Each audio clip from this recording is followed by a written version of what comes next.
Hello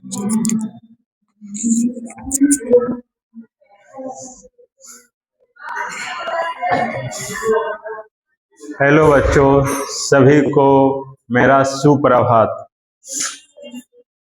चलो आज हम लोग बात करेंगे पृष्ठ तनाव के बारे में। पृष्ठ तनाव के बारे में कमेंट।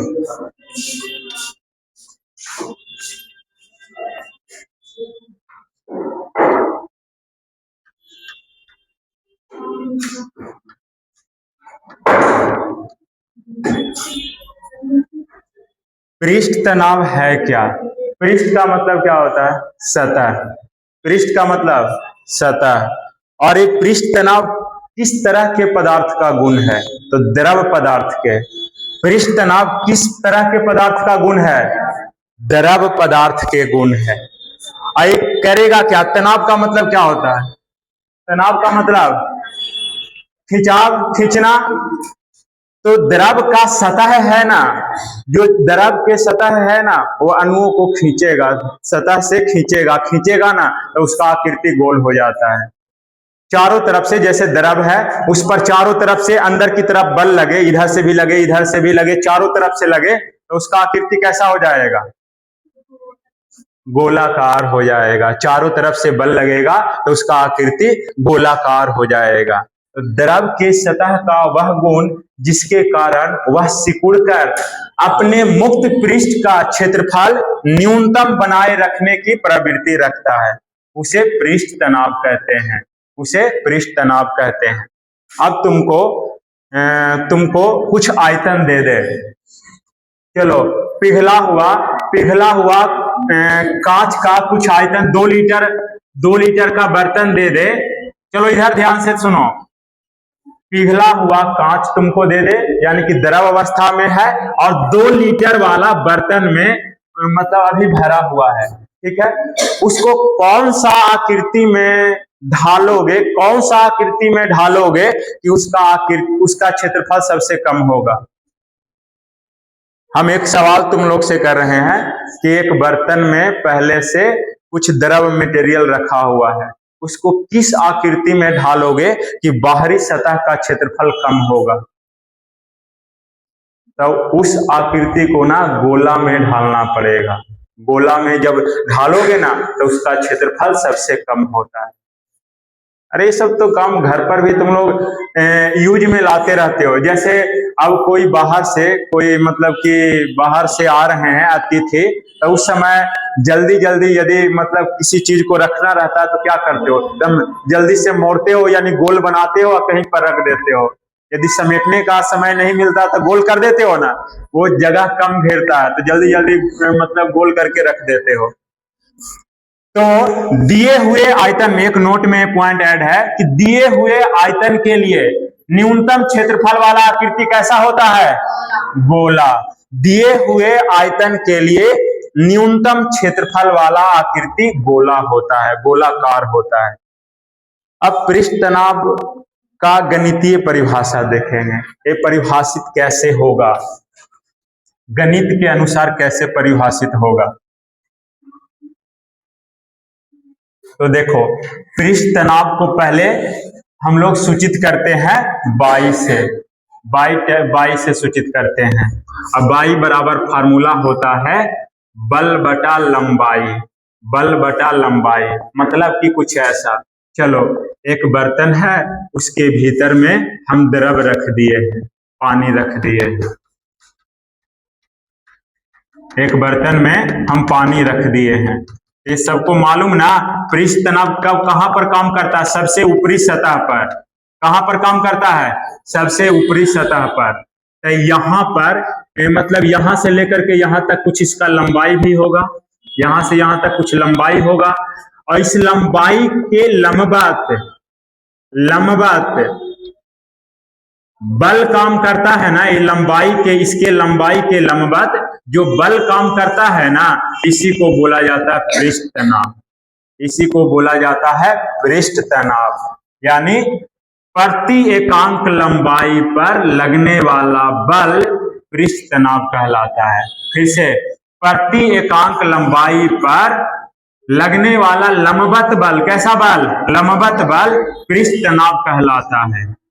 इसे क्या चीज से सूचित करते हैं? बाई से सूचित करते हैं। बाई बराबर फार्मूला क्या हो जाएगा? एफ बटा एल। इसका फार्मूला हो जाएगा एफ बटा एल। अब इसका एसआई मात्रक का बात करें तो क्या होगा? पृष्ठ तनाव का एसआई मात्रक क्या होगा? तो बल का एसआई मात्रक न्यूटन और दूरी का तो न्यूटन बटा मीटर हो जाएगा ना। मीटर को ऊपर ले जाओगे तो मीटर इनवर्स। नोट 2 में इसको लिख दो, नेक्स्ट नोट में, कि पृष्ठ तनाव के एसआई मात्रक न्यूटन मीटर इनवर्स तथा, अब बीमा थोड़ा सा कैलकुलेट कर लो। अब बल का बीमा क्या होता है जी? ml t के पावर -2 और लंबाई के सिर्फ l, लंबाई के बीमा क्या? तो l से l कैंसिल हो जाएगा तो क्या बचेगा? mt के पावर -2। पृष्ठ तनाव का बीमा यही होता है। तथा बीमा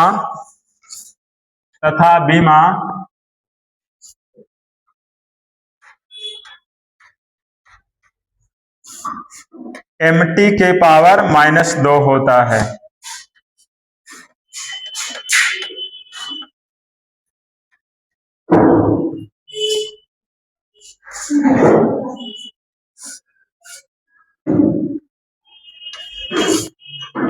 चलो नेक्स्ट, अब पृष्ठ तनाव से संबंधित कुछ घटनाओं के बारे में देख लेते हैं। फिर से पृष्ठ तनाव से संबंधित कुछ घटनाओं के बारे में। सबको मालूम है कि बूंद या बुलबुला के आकार कैसा होता है? गोलाकार। किस कारण? पृष्ठ तनाव के कारण। तो ये गोलाकार क्यों हो जाता है? मतलब कि कैसे हो जाता है? तो फिर से जैसे मतलब कि ऐसे शुरू में इस तरह से, मतलब कोई दूसरे आकृति में है, कोई दूसरे आकृति जैसे तैसे आकृति में इस तरह से है, ठीक है।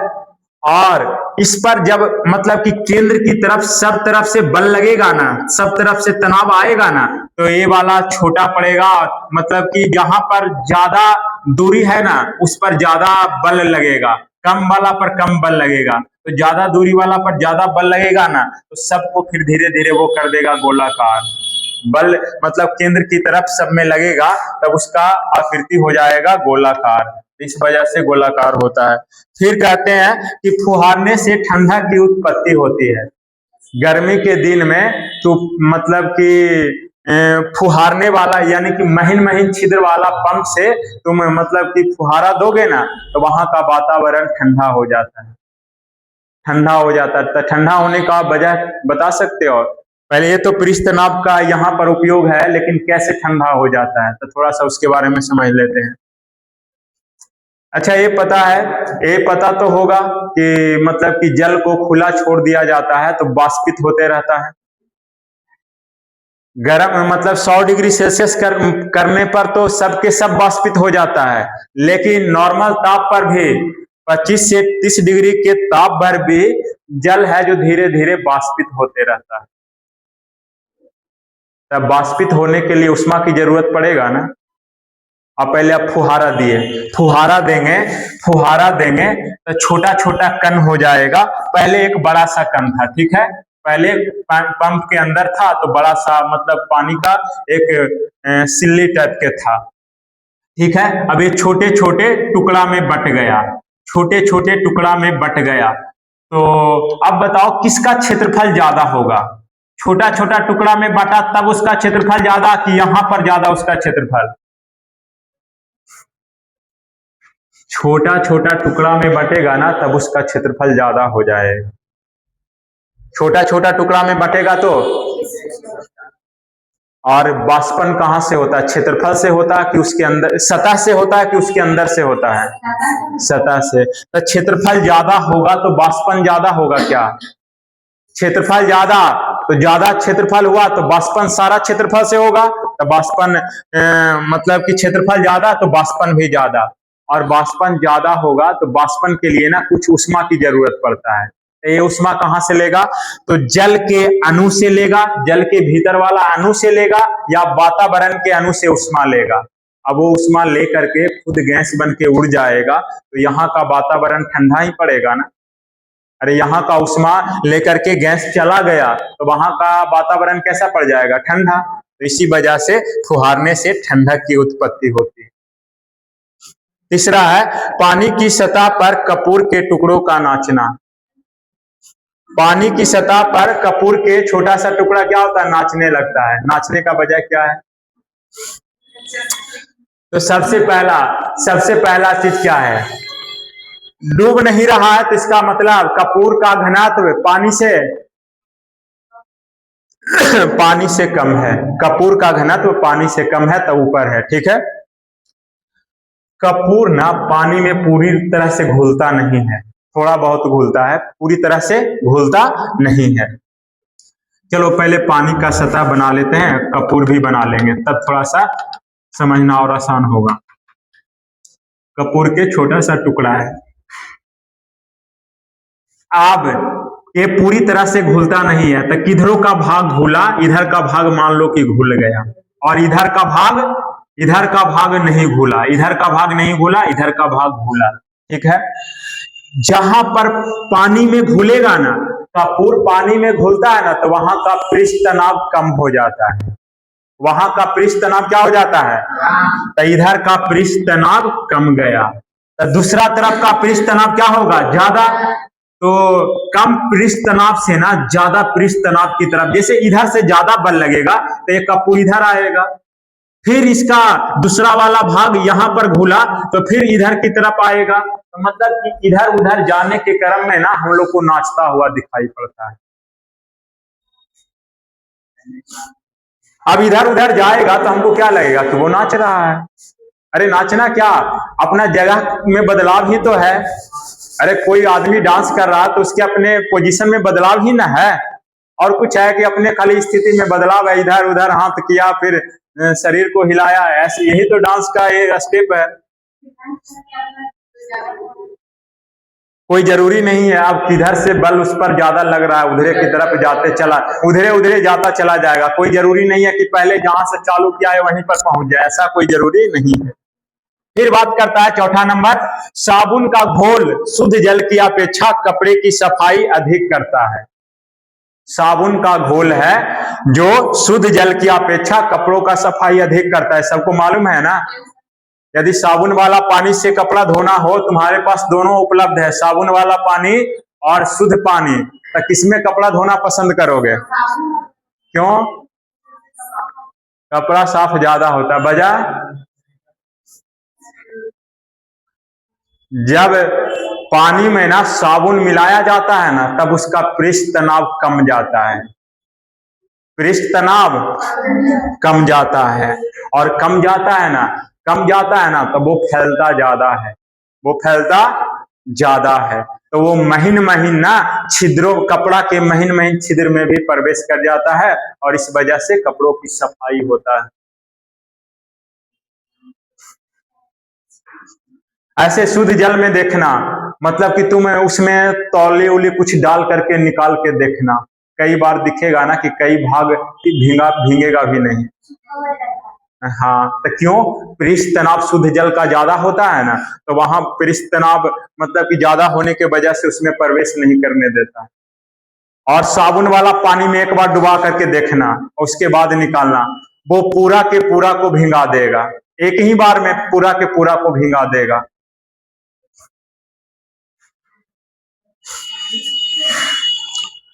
तो साबुन घोल देते हैं, शुद्ध जल में साबुन घोल देते हैं तो उसका पृष्ठ तनाव कम हो जाता है, तो ये महीन छिद्रों में भी प्रवेश कर जाता है।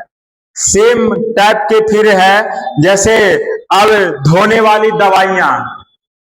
वाली दवाइयां से मतलब घाव को धोना, जैसे घाव हो जाता है तो डिटॉल से साफ करते हैं ना, क्यों डिटॉल खाली नॉर्मल पानी से क्यों नहीं मतलब कि धोते हैं?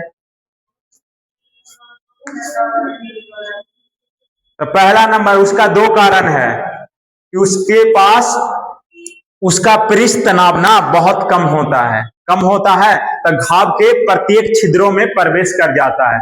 दूसरा नंबर उसमें कीटाणु मारने वाला मतलब कि कीटाणुनाशक मटेरियल भी मिलाया हुआ रहता है, तो वो कीटाणु अंदर तक जाएगा, उसके भीतर कीटाणु को भी मार देगा, इसीलिए घाव ठीक हो जाता है। तो धोने वाला दवाई का पृष्ठ तनाव क्या होता है? कम होता है, जिससे वो घाव के महीन महीन छिद्रों में भी चला जाता है।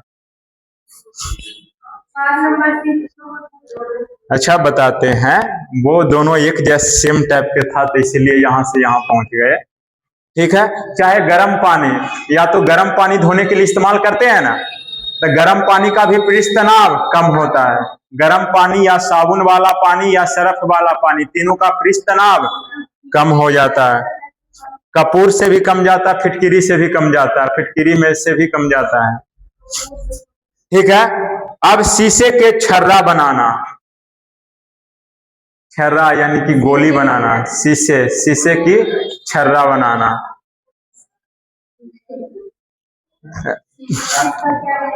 देखो शीशा जैसे पिघला हुआ शीशा है, ठीक है, अब उसको ऊपर से मतलब कि कुछ ऊपर से गिराया जाता है, तो गिरता है, गिरने के क्रम में ना वो गोल गोल हो जाता है। वो द्रवित अवस्था में है, वो नीचे टपकता है ना, टपकने समय क्या हो जाता है? वो गोल हो जाता है। अरे गोली जो देख रहे हो ना, कैसे बना हुआ है? शीशे के ना बनल रहता है, तो शीशा का बना हुआ रहता है, छोटा चीज को तोड़ना मुश्किल होता है ना, और थोड़ा सा उसको मजबूती प्रदान करने के लिए एक्स्ट्रा मटेरियल भी मिलाया हुआ रहेगा, ऐसे वो रहता है शीशा ही। लेकिन ये भी ध्यान में रखना, जितना छोटा चीज होगा उसको तोड़ना उतना ही मुश्किल होता है।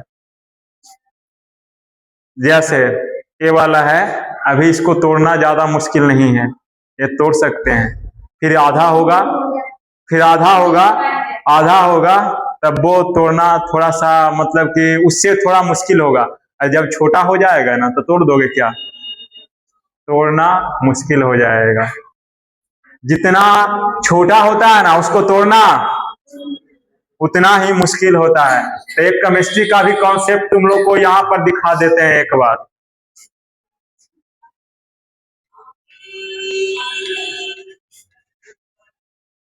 एकल बंधन है ना, एकल बंधन, इसका लंबाई है 154 पिकोमीटर। हाँ, इसका लंबाई है 134 पिकोमीटर और इसका लंबाई है 120 पिकोमीटर। अब बताना है कि कौन सा बंधन को तोड़ना ज्यादा आसान? जिसका लंबाई ज्यादा है उसको तोड़ना ज्यादा आसान, फिर इसको उससे ज्यादा मुश्किल, फिर इसको उससे भी ज्यादा मुश्किल। यानी छोटा बंधन वाला को तोड़ना मुश्किल है, बड़ा वाला को तोड़ना आसान है ना। हाँ, तो एक हम बोले कि छोटा वाला बंधन को तोड़ना तो मुश्किल है।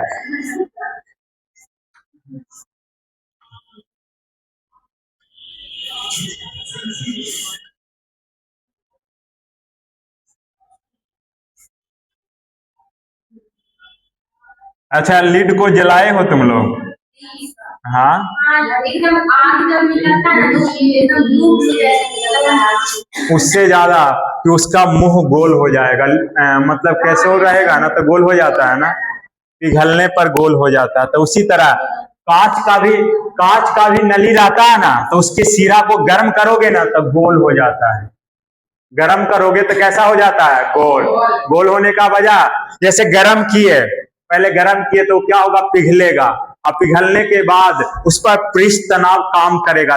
पृष्ठ तनाव द्रव अवस्था में काम करता है ना, तो उस पर पृष्ठ तनाव लगेगा और लगने के बाद उसका आकृति को गोल कर देगा।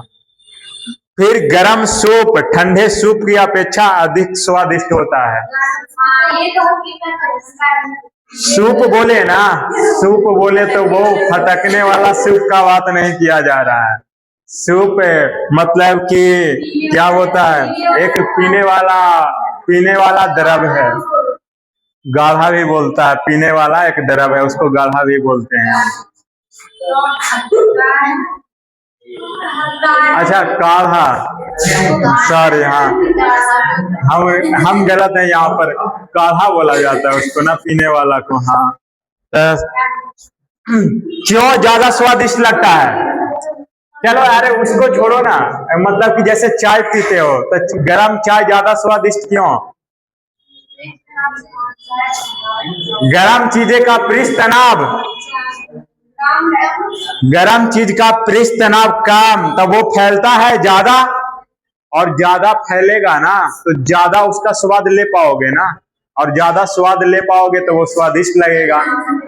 अब देखो कोई आदमी है जो बिना मतलब कि उसको कम टुकड़ा किए डायरेक्ट निगल जाता है, तो उसको स्वाद लगेगा? पेट तो खाली भर जाएगा लेकिन स्वादे नहीं उसको लगेगा। और जो पूरी तरह से चबा चबा करके खाता है तो वो अच्छा से स्वाद ग्रहण करेगा, कि उसका टुकड़ा ज्यादा बनेगा, टुकड़ा ज्यादा बनेगा तो फैलेगा ज्यादा, और फैलेगा ज्यादा तो फिर स्वाद ठीक लगेगा।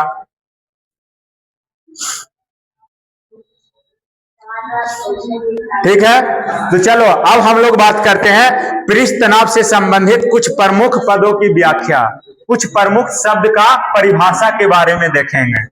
पृष्ठ तनाव से संबंधित कुछ प्रमुख पद का परिभाषा। चलो हम तुम लोग को बता चुके होंगे, सहसंजन बल किसको कहते हैं?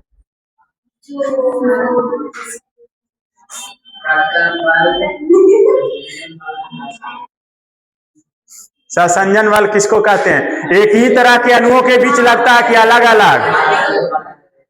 एक ही तरह के।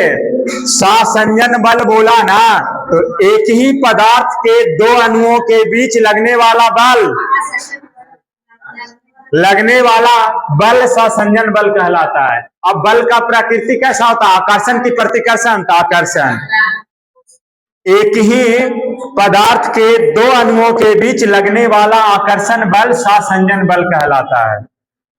जैसे ठोस ठोस हो जाए, द्रव द्रव हो जाए, गैस गैस हो जाए। ठीक है, अब कोई बता सकता है कहां पर आकर्षण बल ज्यादा? किसमें? ठोस में ज्यादा कि द्रव में ज्यादा कि गैस में ज्यादा? सबसे ज्यादा गैस में होता, तो अलग क्यों होता? अरे गैस में यदि सहसंजन बल ज्यादा होता तो अलग क्यों होता? बल का मतलब बांध करके रखना, तो सबसे ज्यादा मजबूती से कौन बांध के रखता है? तो सबसे ज्यादा सहसंजन बल किसमें? ठोस में। उसके बाद और उसके बाद गैस में सहसंजन बल कमजोर होता है, ठोस में सबसे मजबूत होता है। अब बात करते हैं आसंजन बल का। आसंजन बल यहां पर एक ही पदार्थ के अणुओं के बीच लगा था ना, यहां पर हाँ, दो अलग अलग पदार्थों के अणुओं के बीच लगने वाला बल क्या कहलाता है? आसंजन बल कहलाता है। ब्लैक, जैसे यहाँ पर अलग तरीके से लिखा रहा है, ये वाला का बात नहीं करेंगे। यहाँ पर लिखने के लिए जैसे क्या इस्तेमाल करते हैं? इंक। और बोर्ड पर ये लिखा रहा है, तो इंक और बोर्ड के बीच में बल काम कर रहा है, तब ना यहाँ पर चिपका हुआ है। यदि बल ना काम कर रहा होता तो क्या होता? लिखाता ही नहीं। तो यहाँ पर बल काम कर रहा है, तो इस वजह से इसके साथ ये चिपक जा रहा है जा करके। तो जब बोर्ड पर लिखते हैं, व्हाइट बोर्ड पर मार्कर से, या ब्लैक बोर्ड पर चौक से, या कॉपी पर पेन से, तो वहां पर कौन सा बल काम करता है? आसंजन बल। आसंजन बल काम करता है। कॉपी पर पेन से, कॉपी लिखना था।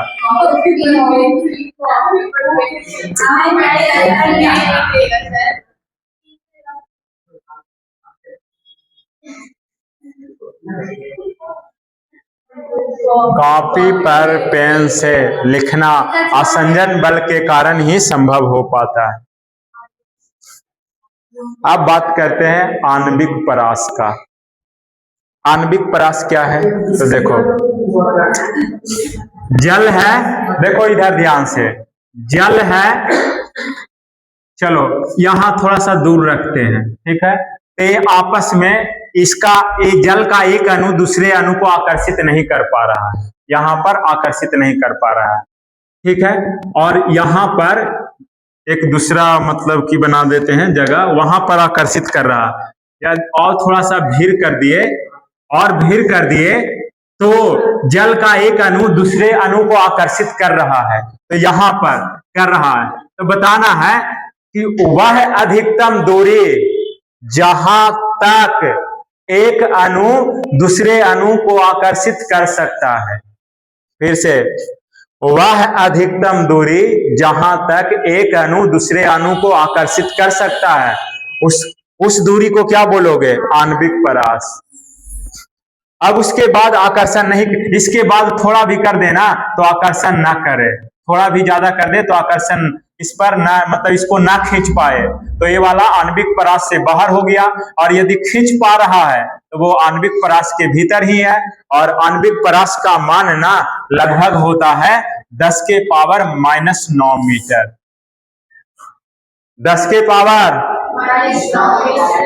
मतलब पता है, ये बिंदु का 1 करोड़वां भाग हो जाएगा।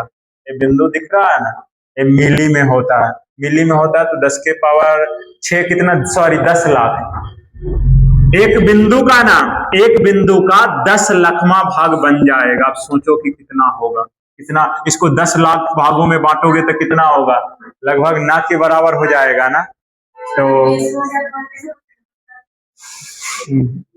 नहीं पता चलेगा ना, लेकिन हम लोग साइंस में सबको एका गो बिंदु को भी कंसीडर करते हैं।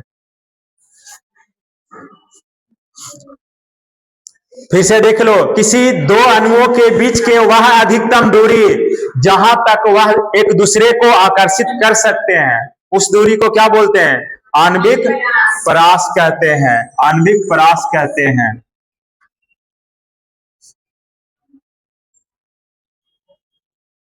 आणविक परास कहते हैं। इसका मान लगभग 10 के पावर -9 मीटर के क्रम में होता है। अब आता प्रभाव गोला। प्रभाव गोला किसको कहेंगे?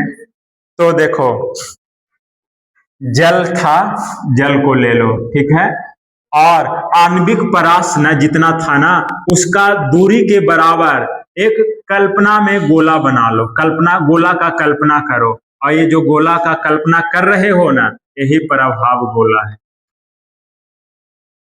प्रभाव गोला है। फिर से, द्रव के किसी एक अणु को केंद्र मानकर, द्रव के एक अणु को केंद्र मानकर आणविक परास दूरी के बराबर त्रिज्या मानकर, आणविक परास दूरी जितना त्रिज्या मानकर एक खींचा गया गोला प्रभाव गोला कहलाता है। फिर से, किसी एक अणु के चारों ओर, किसी एक अणु के चारों ओर आणविक परास दूरी जितना त्रिज्या मानकर खींचा गया कल्पित गोला प्रभाव गोला कहलाता है। क्लियर? कि आणविक परास है, उसको त्रिज्या मान लेना है और चारों तरफ घुमा देना है, क्या बन जाएगा? प्रभाव गोला। यानी कि इसका ये वाला अणु है ना, ये वाला जो अणु था ना, इसका प्रभाव इसके भीतर ही रहेगा, इसके बाहर कोई अणु होगा ना तो इसको खींच ना पाएगा ना, खींच पाएगा। ये तो तुम लोग को पता है कि आणविक परास दूरी के बराबर रहता तब ये खींच पाएगा एक दूसरे को, भीतर भी रहेगा तब वो खींच लेगा, लेकिन इसके जैसे ही बाहर जाएगा ना तब वो एक ये अंदर का अणु है जो बाहर वाला को ना खींच पाएगा, कहे कि प्रभाव गोला से बाहर चला गया है।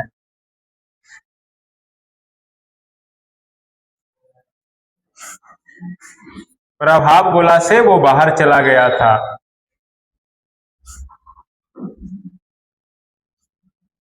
चलो अब बात करते हैं पृष्ठ फिल्म का। पृष्ठ फिल्म, फिल्म बोलता है ना तो पतला सतह का बात कर रहा है। किसका बात कर रहा है? पतला सतह का बात कर रहा है। तो चलो एक बर्तन ले लो, एक बर्तन, और इसमें भर दो पानी या कोई द्रव, इसमें भर दो पानी या कोई द्रव,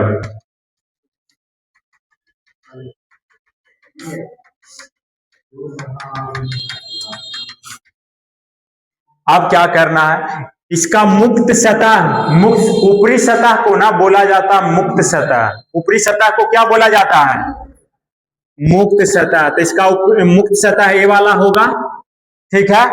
अब इसके समांतर, मुक्त सतह के समांतर, मुक्त सतह के समांतर आणविक परास जितना दूरी, आणविक परास जितना दूरी के भीतर जितना द्रव रहता है ना, इसके भीतर जो द्रव रहेगा ना, इसी को बोला जाता है पृष्ठ फिल्म। पृष्ठ फिल्म यानी कि पानी के सतह है, पानी के सतह है, उससे नीचे जाना है, लेकिन कितना, आणविक परास दूरी जितना, यानी 10 के पावर -9 मीटर नीचे जाना है। और दोनों के बीच में जितना द्रव रहेगा, दोनों के बीच में जितना द्रव रहेगा, उस फिल्म को क्या बोलोगे तुम लोग, पृष्ठ फिल्म बोलोगे। देखो इसी बात को यहाँ पर मतलब कि अच्छे से बताया हुआ, किसी द्रव के मुक्त पृष्ठ के समांतर आणविक परास, आणविक परास दूरी के बराबर खींचे गए एक कल्पित तल के बीच, खींचा गया एक कल्पना, ये तो कल्पना किया हुआ है ना, ये वाला यहाँ पर लाइन थोड़े खींचा हुआ रहेगा बर्तन में, नहीं, कल्पना किया हुआ रहेगा।